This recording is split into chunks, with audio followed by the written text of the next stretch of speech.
పాము, ముంగిస, ఎలుకలు. ఈ కథను మనం ఇప్పుడు తెలుసుకుందాము. ఒక పాడుబడిన ఇంట్లో జాతివైరం మరిచి ఒక పాము, ముంగిస సుఖంగా బ్రతుకుతున్నాయి.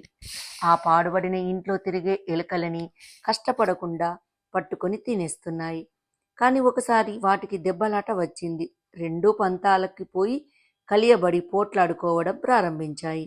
ఇంట్లో కలుగుల్లో దాక్కొని ప్రాణాలు దక్కించుకునే ఎలుకలు హాయిగా బయటికి వచ్చి వాటి పోట్లాట చూడడం మొదలుపెట్టాయి.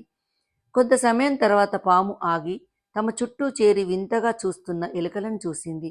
చూడు మిత్రమా, మనం జన్మతః శత్రులమే కాని ఇన్నాళ్ళు ఆ విషయం మరిచి శ్రమపడకుండా బ్రతుకుతున్నాం.